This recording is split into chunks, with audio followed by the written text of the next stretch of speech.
Muy buenos días a todos. Hacía tiempo que no hacía un pequeño vídeo de reacción.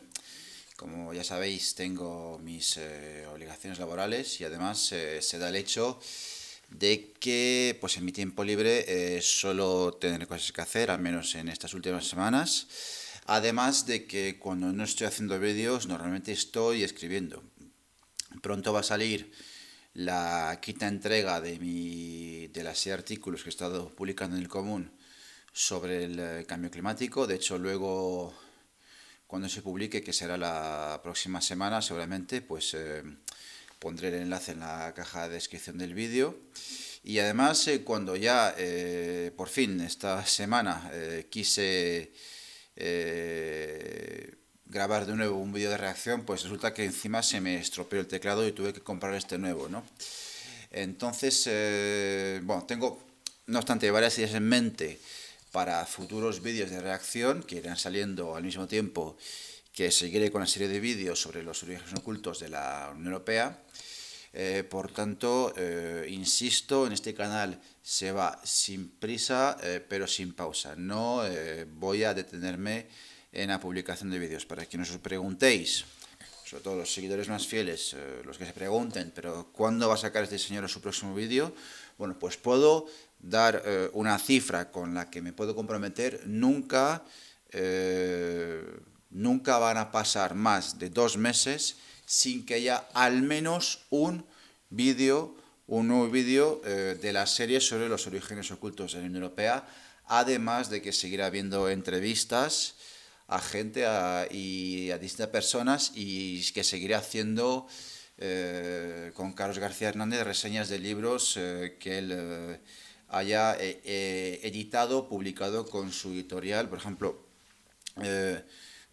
ahora, o sea, probablemente no en lo que queda en lo del año 2025, pero sí para principios de 2026, tengo pensado hacer la reseña del último libro que he editado, que al parecer parece tener muy buena pinta, que es el de la guerra final de los Estados Unidos del autor Andrei Martyanov. Bien, entonces, dicho esto, en este vídeo quisiera abordar una cuestión que para muchos puede parecer obvia, pero que creo que no lo es tanto, que es por qué yo y otros defendemos el Spexit, es decir, la salida unilateral de España de la Unión Europea, y por qué no defendemos, por ejemplo, o sea, la otra posibilidad, que es la de otra Europa es posible, básicamente, ¿no? Pequeño paréntesis, las expectativas de que ocurra el Brexit, es decir, que España salga unilateralmente, o sea, sea el próximo país en salir unilateralmente de la Unión Europea, pues son expectativas muy bajas, en realidad, extremadamente bajas. Lo más probable es que para entonces haya salido otro Estado u otro conjunto de Estados, lo cual conllevaría pura y llanamente, la desintegración de la Unión Europea, y entonces España habrá salido de la Unión Europea sin que ella quiera, ¿no? Pero aún así, esto debe ser objetivo, debe estar en el programa político, y está en el programa político del partido al cual yo pertenezco, que es Soberanía y Trabajo, que va a tener muy pronto, su congreso fundacional. Bueno, el partido está registrado ya, pero no ha tenido todavía su primer congreso. Pero va a llegar. De momento no puedo dar más informaciones. Entonces, para contestar esa pregunta de por qué es necesario el Brexit, quisiera distinguir entre dos enfoques de la salida de la Unión Europea. Hay uno que yo lo llamo el enfoque eurolúcido, que es el mío, y luego está el otro que yo llamo el enfoque de los revolucionarios del salón. Entonces vamos a empezar por este último enfoque. ¿A qué me refiero con revolucionarios del salón? Vale, me refiero a grupos de extrema izquierda, o sea, normalmente grupúsculos llamados autodenominados marxistas-leninistas, que para darse un aire de radicalidad, pues defienden la salida de la Unión Europea porque afirman, entienden que la Unión Europea es una organización imperialista que surge de la unión de los grandes capitales europeos para maximizar las ganancias de las grandes corporaciones, de las grandes multinacionales, que es una organización hecha por y para los capitalistas contra los pueblos, contra los trabajadores, y para crear un polo imperialista que compita con los Estados Unidos, que se enfrente a la Unión Soviética en el marco de la Guerra Fría. Bueno, esa parte es verdad, por cierto, pero que sea un polo imperialista que compita con otros grandes polos imperialistas como, pues en aquel entonces, la de Estados Unidos, y después, yo que sé, Japón, China, porque también entienden que China es un país imperialista. Bueno, en fin, esto se sale un poco de la temática de este vídeo, pero eso es lo que defienden, ¿no? Entonces ellos dicen, ellos como buenos revolucionarios anticapitalistas que son, socialistas, comunistas, marxistas, leninistas y stalinistas, dicen, o trotskistas, bueno, no, los trotskistas en general suelen no estar a favor de la Unión Europea, bueno, en fin, pero ese tipo de partidos, entonces dicen, bueno, pues nosotros no podemos aceptar formar parte de una organización imperialista, por tanto hay que salir de la misma forma que piden la salida de la OTAN, cosa que yo también comparto, y ahí sí que podemos estar de acuerdo en el análisis, en el de la OTAN, no en el de la Unión Europea. ¿Por qué? ¿Por qué no estoy de acuerdo con ellos en el análisis sobre la Unión Europea? Porque, de hecho, ya he tenido ocasión de decirlo en algún vídeo y lo voy a profundizar, lo voy a desarrollar en algún otro vídeo. La Unión Europea no es una organización imperialista, de hecho es exactamente lo contrario. La Unión Europea es una organización que yo llamo contraimperialista.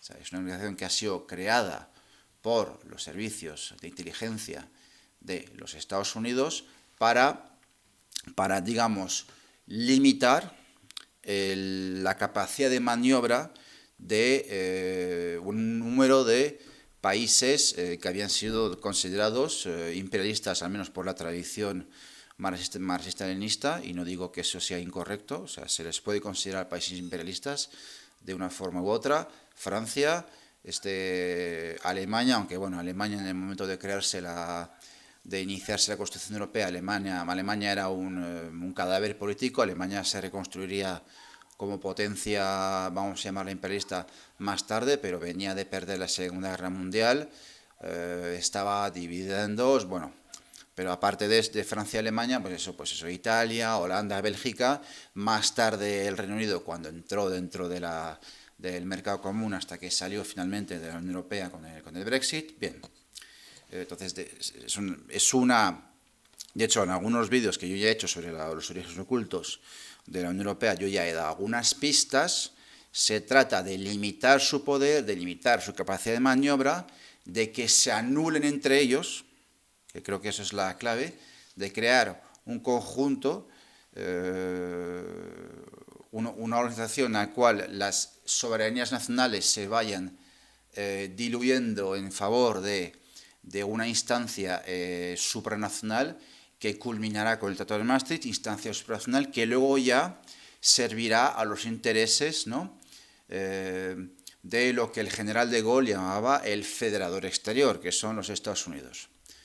Por cierto, eso no significa que la Unión Europea no le sea útil a las empresas multinacionales europeas, ni que le sea útil a la burguesía, a las burguesías de los distintos países europeos, para maximizar sus beneficios y que no sirva a sus intereses. No estoy diciendo eso. Yo lo que estoy diciendo es que geopolíticamente el objetivo de la Unión Europea era construir un amasijo, un grupo de países cuya soberanía, cuya capacidad de maniobra estaba y está completamente o cuasi completamente anulada, para el interés del tío Sam, el interés de Washington. Entonces, no, contrariamente a lo que dicen este tipo de organizaciones marxistas, leninistas y demás sectas comunisteras. No, la Unión Europea no surge de la unión de los grandes capitales europeos para crear un polo imperialista que compita con los Estados Unidos o para,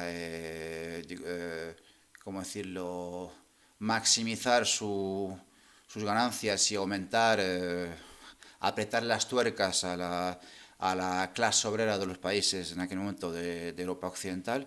No, el propósito de la Unión Europea era de crear de hacer de los países de Europa Occidental colonias, convertirlos en colonias de los Estados Unidos, y el propio general de Gaulle lo denunció más de una vez en sus confidencias. De eso ya hablaré en sucesivos a posteriores vídeos, ¿no? Es cierto que, ya lo he dicho, es cierto que el discurso oficial de la Unión Europea, y eso ya lo he explicado en los vídeos que podéis consultar sobre los servicios ocultos de la Unión Europea, el discurso oficial es fusionar el carbón y el acero francés y alemán, pero en la mente de los padres fundadores de la Unión Europea, como son Jean Monnet y Robert Schuman, no tiene nada que ver con crear un pueblo imperialista o con, yo qué sé, aumentar la explotación de las clases, de la clase obrera, de las clases trabajadoras de Europa. Se trata simplemente, y lo dice pero eso digo formalmente, oficialmente. No, el objetivo es, y lo dice el propio Robert Schuman en la famosa declaración Schuman que se leyó el día 9 de mayo de 1950, en París. El objetivo es hacer que una futura guerra entre Francia y Alemania sea imposible. Eso es el discurso oficial, eso es el pretexto. Pero es el pretexto. El objetivo velado es hacer que esos países sean, en última instancia, sean países vasallos de los Estados Unidos. Ese es el objetivo. Entonces, lo que pasa es que, claro, el problema de la Unión Europea es que al querer limitar la capacidad de maniobra, el poder de ciertas potencias imperialistas, y por cierto, cuando digo limitar, no estoy diciendo que la hayan anulado completamente, no estoy diciendo esto, pero lo que digo es que el objetivo es de limitar la capacidad de maniobra y el poder de ciertas potencias imperialistas, como Francia, Italia, Holanda, luego Reino Unido cuando entra en la Unión Europea, Alemania eventualmente, y de hecho se puede ver en la actualidad, Alemania es una colonia de los Estados Unidos. Ese es el objetivo. Lo que pasa es que al hacer eso se ha ido diluyendo las soberanías nacionales en un proceso de integración que llevó a instancias supranacionales no electas y no dependientes del poder político de los Estados-nación europeos, como es la Comisión Europea o como es el Banco Central Europeo, ¿de acuerdo? Pero ¿qué pasa? Que al hacer eso, al diluir las soberanías nacionales, lo que han hecho es anular, matar a las democracias. Que es el problema, ¿no? Bien. Entonces, claro, luego encima, y esto más es en la serie de vídeos que hice sobre lo que yo llamaba topos colaboracionistas que colaboran con la Unión Europea, que por cierto ahora me arrepiento de haber empleado esa expresión. Hoy prefiero llamarlos enredadores. Y hablando del topo de extrema izquierda, claro, el error que cometen es que para explicar por qué la Unión Europea no se puede reformar, hacen una especie de análisis marxista-leninista, pues inspirado en obras tipo El Estado de la Revolución, donde Lenin explicaba que no se puede cambiar por lo menos de forma parlamentaria, pacífica, la naturaleza de los estados burgueses. Es decir, Lenin, la tradición marxista-leninista afirma que hay una imposibilidad de reformar los estados burgueses, ¿de acuerdo? Y que por tanto, pues eso, como la Unión Europea ya no se entiende que es una especie de... Bueno, no dicen que sea por supuesto que no dicen... hasta ahí llegan, no dicen que es una Estado-nación, pero dicen que es una organización imperialista, luego que es una organización burguesa, ¿de acuerdo? A grosso modo, y que por tanto es imposible reformarla, insisto, utilizando un análisis marxista o marxistoide, bueno, como se quiera llamar, y en realidad, y ahí es donde llegamos al otro enfoque, que es el mío, que es el enfoque llamado eurolúcido, que es que lo he dicho ya en uno de esos vídeos que os he mencionado. De hecho debería poner el enlace en la caja de descripción del vídeo. En realidad es que no hace falta meterse en camisas de 11 varas citando a Marx o a Lenin para explicar por qué la Unión Europea no se puede reformar. Es una cosa realmente mucho más sencilla que yo aprendí de pues del que fue mi mentor en su día, el presidente fundador de la UPR, la Unión Popular Republicana, François Asselineau, y en realidad basta con leer los tratados europeos. De hecho, en el fondo, ¿qué es la Unión Europea? La Unión Europea no es un Estado-nación, por lo menos no todavía, aunque puede ser que el proyecto en última instancia sea ese. Bueno, otra cosa es que lo consigan, que yo creo que ya no lo van a conseguir. Pero la Unión Europea, en fin, no es una Estado-nación. La Unión Europea, al fin y al cabo, no son más que tratados. O sea, la Unión Europea son tratados.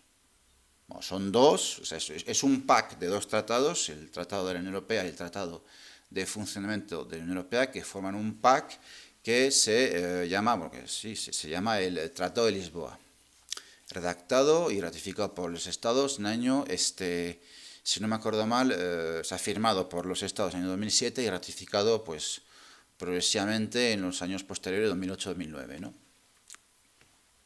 Y realmente, insisto, no hace falta leer a Lenin, no hace falta leer a Marx, a Engels. Lo único que hay que hacer es leer el artículo 48 del Tratado sobre la Unión Europea, insisto, no el TFUE, no el Tratado sobre el Funcionamiento de la Unión Europea. Digo, de hecho, debería poner también el enlace en la caja de descripción del vídeo. Digo el TUE, el Tratado de la Unión Europea, artículo 48, que dice que cualquier reforma a los tratados implica, requiere de la unanimidad de los Estados miembros. Es decir, que para cambiar una coma de los tratados europeos hace falta la unanimidad de los Estados miembros. Creo que es completamente innecesario, no hace falta que os explique porque eso es imposible. O sea, no hace falta que lo explique. Es más, ni siquiera son suficientes 27 acuerdos, porque hace falta la firma de 27 jefes de Estado o de gobierno de los países miembros de la Unión Europea, sino que, en realidad, esa decisión, por ejemplo, yo qué sé, reformar los tratados para que, por ejemplo, pongamos una cosa, el Parlamento Europeo tenga más poder, tenga el poder de iniciativa legislativa, por ejemplo, quitárselo a la Comisión y entregárselo al Parlamento Europeo, y que, por ejemplo, el Banco Central Europeo sea dependiente enteramente del Parlamento Europeo. Pongamos un ejemplo, que tampoco sea una reforma revolucionaria o socialista, ¿no? Pero pues eso requeriría de la firma de 27 jefes de este gobierno, pero es que además tendría que ser ratificado por los distintos parlamentos de los 27 Estados miembros. ¿De acuerdo? Y de hecho, en el pasado ya ha habido sorpresas en ese aspecto. Luego no harían falta 27, sino que harían falta 54 acuerdos. 54 acuerdos. Entonces, no hace falta que explique porque eso es completamente imposible. Entonces, claro, lo digo porque los que nos llamamos eurolúcidos, al menos es mi caso y es el caso de mucha gente, no necesariamente todos los que defienden la salida de la Unión Europea de forma eurolúcida, pero yo creo que muchos hemos pasado por esa fase, hemos pasado por esta casilla, por la casilla de ¿por qué no cambiar Europa? Yo cuando estaba en el PC Izquierda Unida, por lo menos mi segunda etapa en el PC Izquierda Unida, al principio defendí eso. Cuando empecé a volver a interesarme por la política, cuando el fenómeno Podemos, aunque no era tanto Podemos lo que me entusiasmaba, sino el hecho de que Izquierda Unida tenía una cierta intención de voto bastante elevada hasta que surgió Podemos, pero bueno, que me estoy yendo por las ramas. Yo cuando en aquella época, hace más o menos el año 2014, cuando me empecé a volver a entusiasmar por la política, y es verdad que influyó bastante el fenómeno Podemos, de alguna forma, indirectamente. Yo como no había tenido acceso a los análisis de François Seynaud, yo estaba en esa línea, ¿no? La de hace falta coordinar movimientos obreros, populares, revolucionarios para que presionen en todos los países de la Unión Europea, esos proletarios de todos los países unidos, tal, para reformar Europa y conseguir así una Europa social, democrática, una Europa de los trabajadores, ¿no? Solo que esa posibilidad, ese plan, vamos a decirlo, más que posibilidad, que aparte los que defienden eso llevan, pues en el caso de España, llevan desde las elecciones europeas del año 89 diciendo eso, o sea que ya casi han pasado 40 años, o 35 más o menos,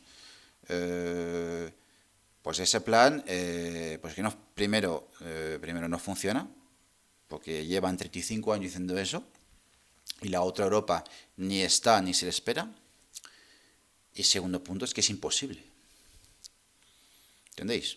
O sea, no es que defendamos el Brexit por una cuestión de postura radical, ni de extremismo, ni de nacionalismo barato.